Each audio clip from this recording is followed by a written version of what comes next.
A Real Bus está de volta à estrada. Uma volta responsável e controlada, seguindo todo o protocolo de higiene recomendado pelas autoridades de saúde. Uso obrigatório de máscaras, álcool em gel para todos, higienização completa dos ônibus e renovação do ar a cada minuto durante o trajeto. Se o seu destino for João Pessoa, Campina Grande, São João do Cariri, Serra Branca, Sumé, Monteiro, São José dos Cordeiros ou São Sebastião do Umbuzeiro, conte com a gente. Mesmo em tempos desafiadores, o compromisso da Real Bus é com a sua satisfação.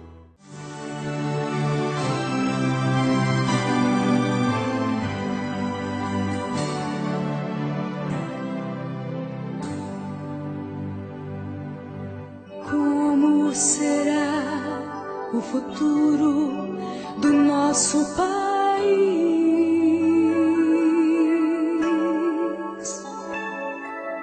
Surge a pergunta no olhar e na alma do povo. Cada vez mais cresce a fome nas ruas, nos morros.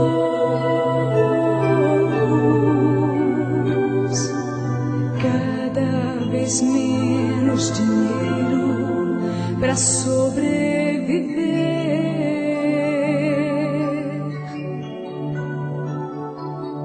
Onde andará a justiça outrora perdida?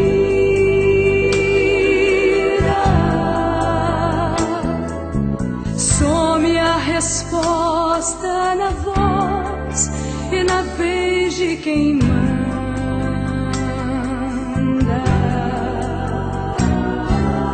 Homens com tanto poder e nenhum coração.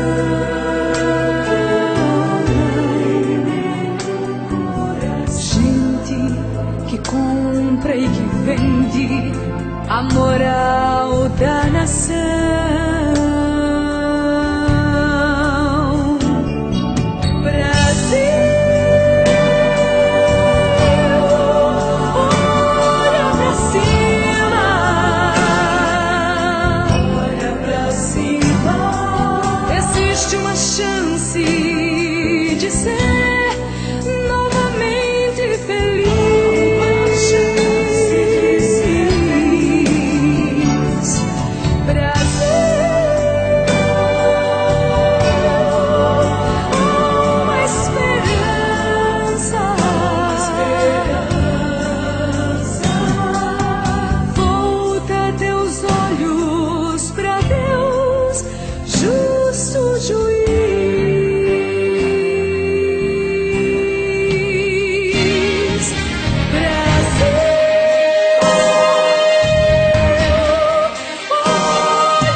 Olá, telespectador do Opção para a Vida, você internauta que está conosco. Espero que tenha se deleitado com esta música, cujo título é Brasil, Olha para Cima. Estamos juntos nessa manhã de quinta-feira, hoje 31 de março. Hoje nós temos uma data cívica a celebrar. Hoje é o dia da nutrição e também o dia da saúde. Mas todos devem estar lembrados, 31 de março do ano de 1964, quando este país praticamente ele foi liberto do comunismo, que já estava implantado em todo o nosso país. E nós, nesse ano de eleição, precisamos de continuar orando, jejuando e clamando para que esta nação possa ser guardada, para não incorrermos no que aconteceu naquele ano de 1964. Eu era adolescente, eu lembro bem de tudo o que aconteceu. Deus nos guardou, Ele nos protegeu. O nosso país estava praticamente nas mãos do comunismo. E o comunismo, vocês sabem, através da história, quantos danos, quanto prejuízo causa a uma nação. Todos nós estamos vendo aqui o nosso país vizinho, a Venezuela, em que estado se encontra hoje? Miséria. Cuba. A Venezuela praticamente hoje está vivendo no caos social, no caos político, em que o cidadão perdeu toda a liberdade, todos os direitos, o direito de ir e vir. Nós precisamos de continuar orando, clamando para que o nosso país seja guardado. Lembremos-nos que feliz é a nação cujo Deus é o Senhor. E esse ano, que é um ano de eleições para o futuro presidente, não sabemos se vai ser reeleito ou se haverá um outro, teremos que orar para que Deus nos guarde, para que Deus nos livre, para que o Senhor nos proteja. É um ano de eleição para a Câmara do Senado, Câmara dos Deputados Federais e para governos de todos os nossos estados, de nossa federação. E precisamos de orar, jejuar e clamar para que Deus nos guarde, para que Deus nos livre, para que Deus nos proteja, para que essa nação continue com esse lema, a família acima de tudo, Deus acima de todos. Como diz a letra deste hino que ouvimos, Brasil, olha para cima. O salmista Davi, no Salmo 46, nos diz, eleva os meus olhos para os montes, de onde me virá o socorro? O meu socorro vem do Senhor, que fez os céus e a terra. Por isso eu convido você agora a levantarmos um clamor por nossa nação, para que Deus guarde, livre e proteja as autoridades constituídas, principalmente o presidente, o atual presidente da República. Vamos orar. Pai, queremos te agradecer por este dia que o Senhor está nos concedendo. Te agradecemos também porque o Senhor tem nos guardado. O Senhor nos deu um grande livramento em 1964. E esperamos que o Senhor continue nos guardando, nos protegendo. Abençoe a nação, abençoe este ano de eleição, quando estaremos escolhendo aqueles que serão os nossos legítimos representantes. Abençoe a igreja, desperta a igreja, para que nós estejamos de joelhos dobrados, orando e clamando a Ti. Portanto, ouve o nosso clamor, ouve a nossa oração.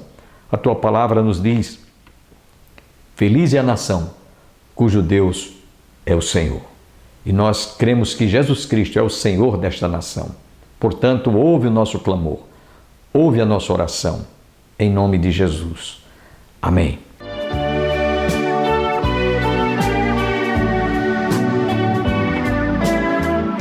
O cego então reconhece quem é Jesus e ele declara isso em meio à soberba e o orgulho dos fariseus.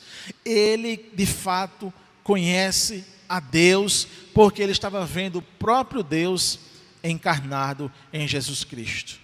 Então, os judeus começaram a ameaçar as pessoas que confessavam a Jesus. Verso de número 22 diz: isso disseram seus pais, porque estavam com medo dos judeus, pois estes já haviam assentado que, se alguém confessasse ser Jesus o Cristo, fosse expulso da sinagoga.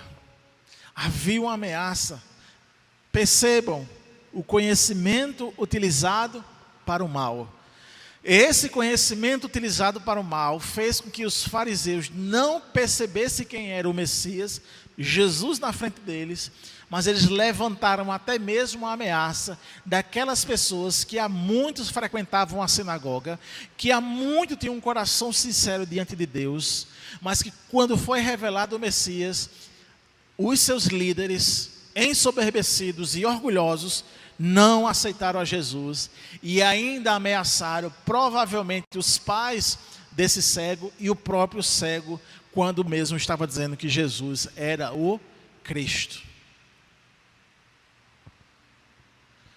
Os homens queriam então continuar na sua zona de conforto. Verso de número 27. Ele lhes respondeu: já vos disse, e não atendestes, porque quereis ouvir outra vez? Porventura quereis vós também tornar-vos seus discípulos? Os fariseus estavam então confortados no seu sistema religioso.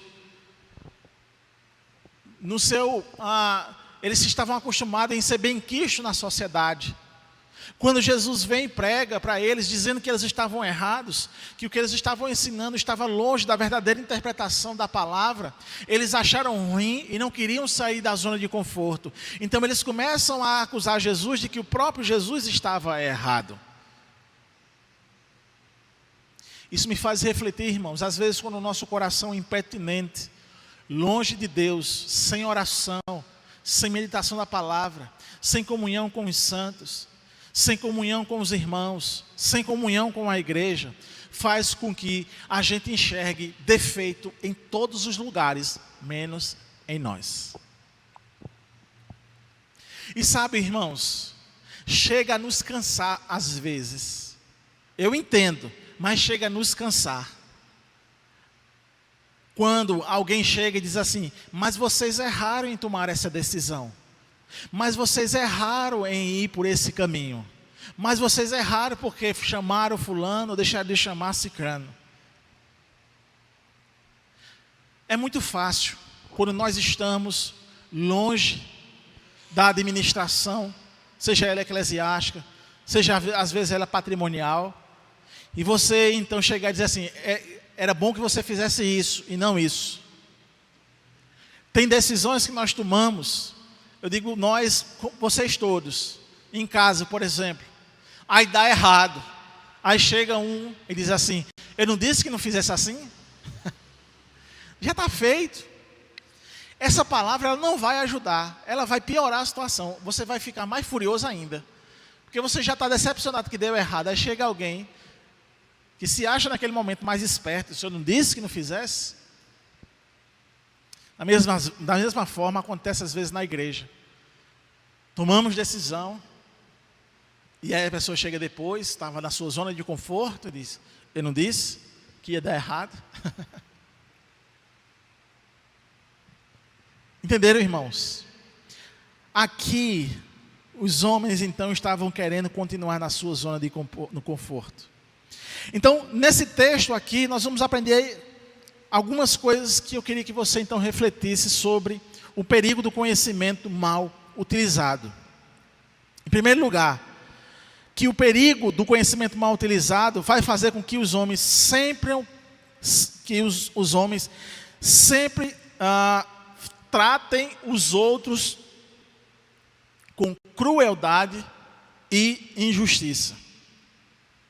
O conhecimento mal utilizado faz com que os homens tratem os outros sempre com crueldade e injustiça.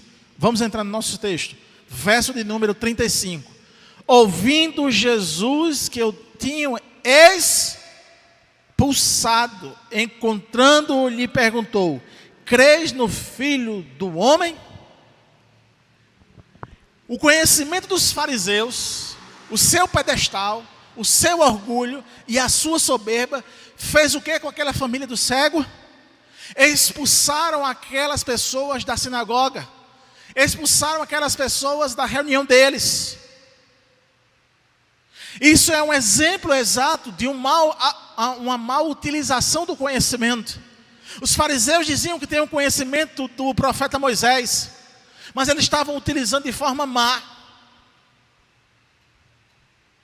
A pior coisa que acontece na nossa vida, irmão, preste atenção, é quando você utiliza o seu conhecimento para trazer mal-estar a outra pessoa, principalmente na igreja.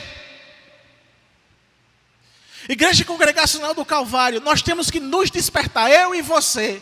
Eu conclamo a você e a mim nesta noite. Nós precisamos ser pessoas que utilizem o conhecimento da forma boa. E utilizar da forma boa quer dizer que nós jamais vamos tratar ninguém de forma cruel ou de forma, irmãos, injusta. Eu preciso atrair as pessoas para Cristo e não afugentá-las. Eu preciso fazer um ambiente bom para a pessoa adorar a Cristo e não expurgá-la.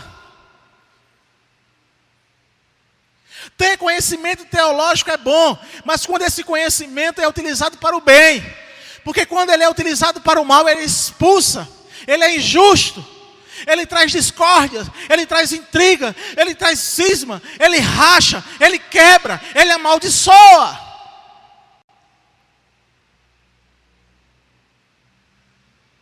Não queira, irmãos, adquirir conhecimento teológico para afastar, para quebrar, para se intrigar. Nós precisamos, como igreja, ter um clima bom, um ambiente bom, favorável. E você é responsável por isso. Você tem essa responsabilidade, amém?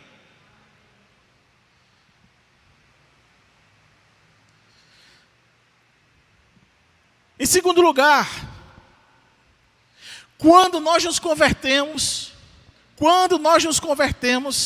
e não apenas adquirimos conhecimento para o mal, mas adquirimos o conhecimento para o bem, passamos a conhecer a pessoa de Jesus, o seu evangelho, e aquilo tudo que está intrínseco, ligado e revelado no evangelho, nós passamos a ser crente. E o crente, ele nunca, absolutamente nunca negará a sua fé.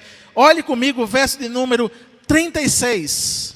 E ele diz: ele respondeu e disse: quem é, Senhor, para que eu nele creia? Me diga quem é o Senhor. Me fale quem é o Senhor. Porque se me falarem e eu adquirir esse conhecimento, eu vou utilizá-lo para o bem. E ao bem é o quê? Crer de forma a nunca mais negar a Cristo. Eu utilizo esse conhecimento para o bem. Então o crente, ele nunca, absolutamente nunca negará. Agora, outra coisa que esse texto nos suscita, interessante de aprender sobre esse conhecimento, é que Jesus, ele começa então a ser evidenciado para o crente.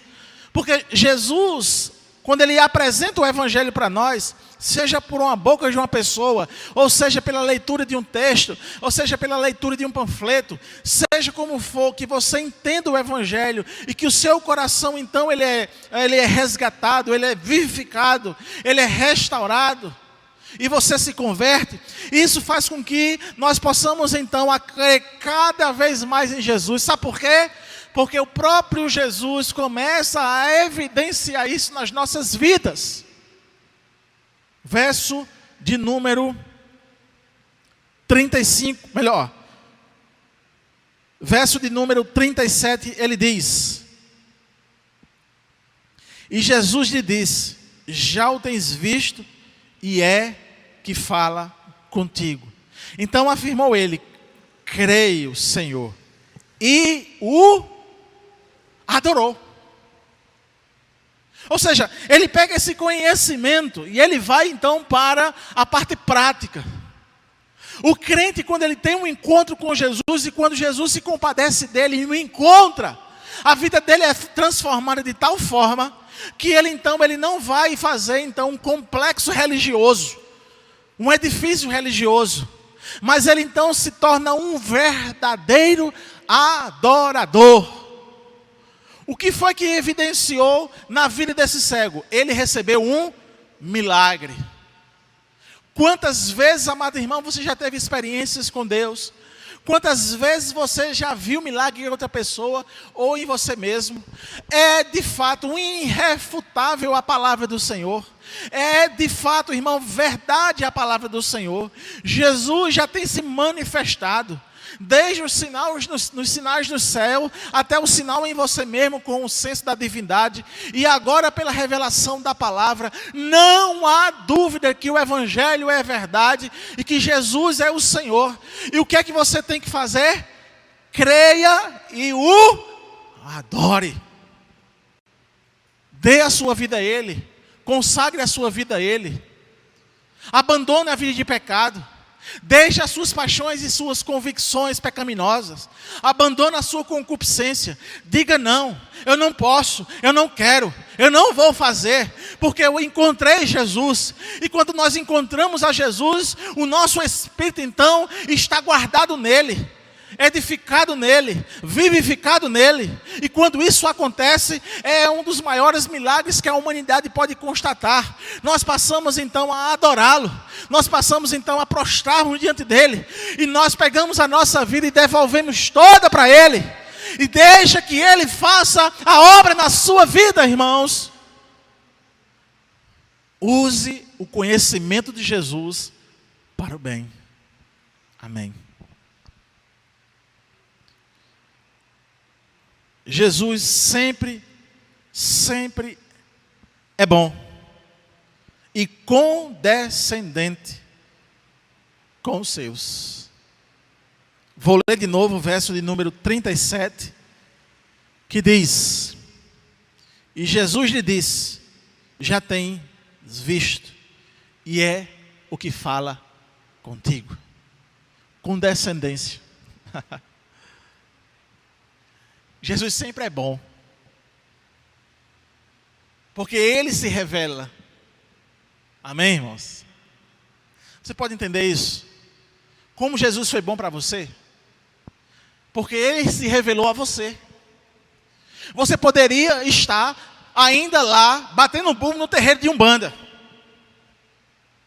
Você poderia estar ainda lá, rezando não sei quantas rezas. Você poderia estar lá, diante de um homem, confessando o pecado e ele dando uma penitência para você. Você poderia estar dentro da sua filosofia de conhecimento humano, preso nesse conhecimento. Mas Jesus se revelou a você, pelo Evangelho. E isso é condescendência dele. Ele é tão amoroso, que ele resolveu se revelar para você. Ele não te deixou lá na lama do pecado. Ele não te deixou lá nos braços da religiosidade. Mas Ele te libertou para você viver o conhecimento dEle para o bem, para o bom. Que maravilha, irmãos. Que coisa boa. O que é que você faz então?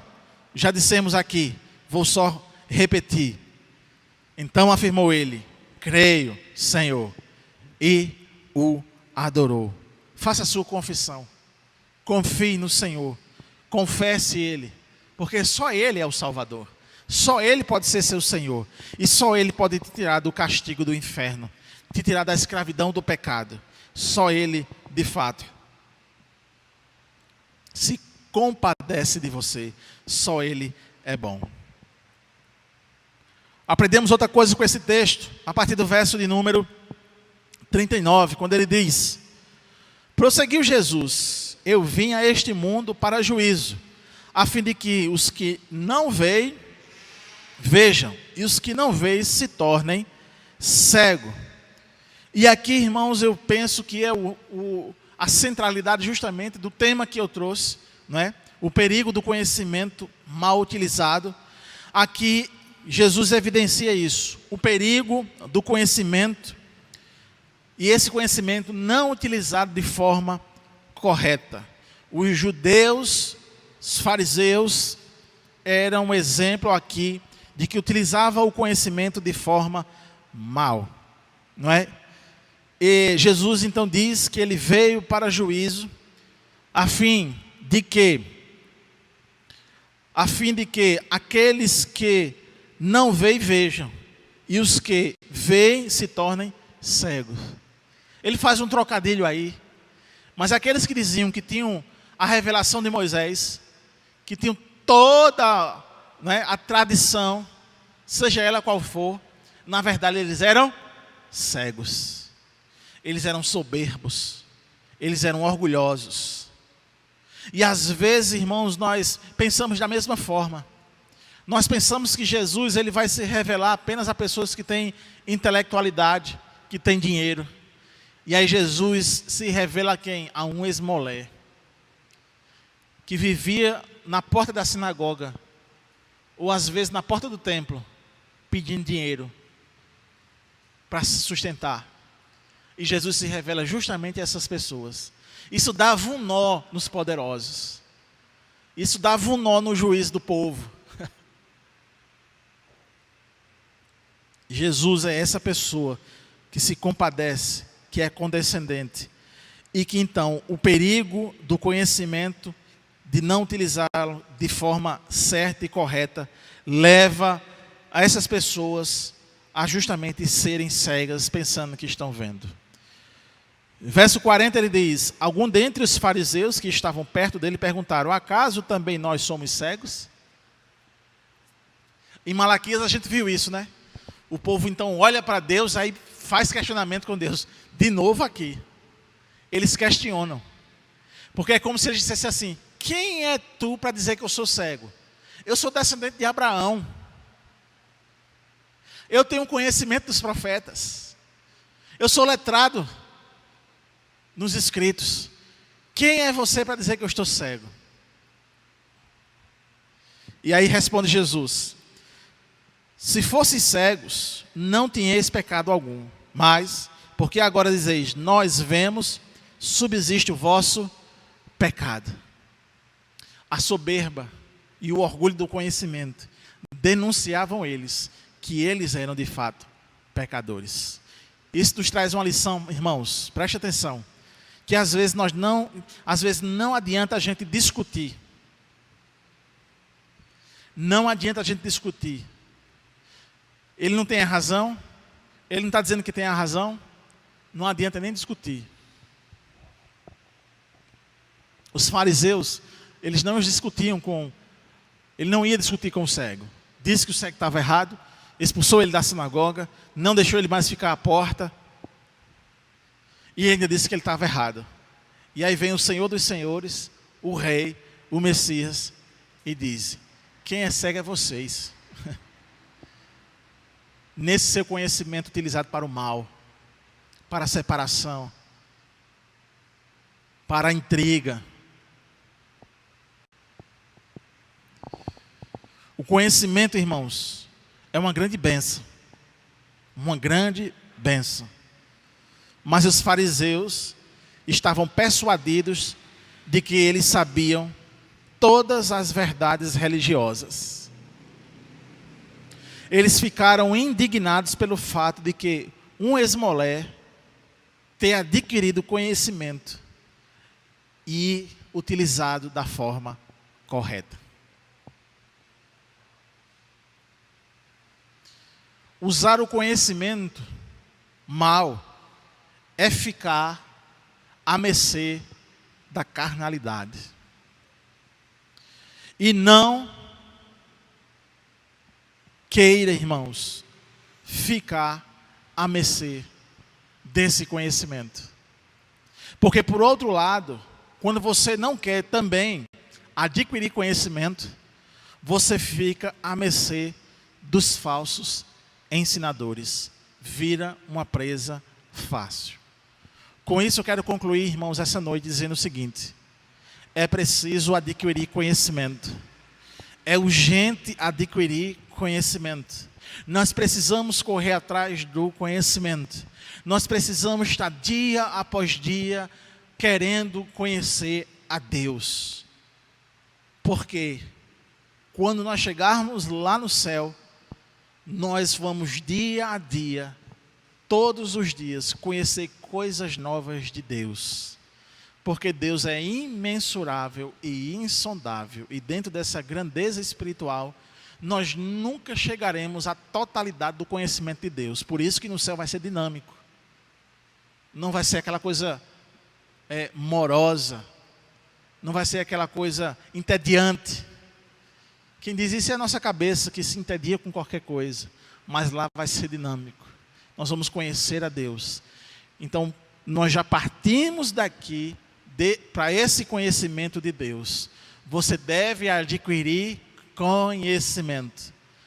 Mas a lição que nós tomamos aqui desse texto é que você tem que utilizar esse conhecimento para o bem, para a comunhão, para a aproximação, para o amor com as pessoas, para a união e não para a divisão, para ajuntar e não para espalhar, para de fato fortalecer a sua fé, a sua crença e a sua convicção em Cristo Jesus.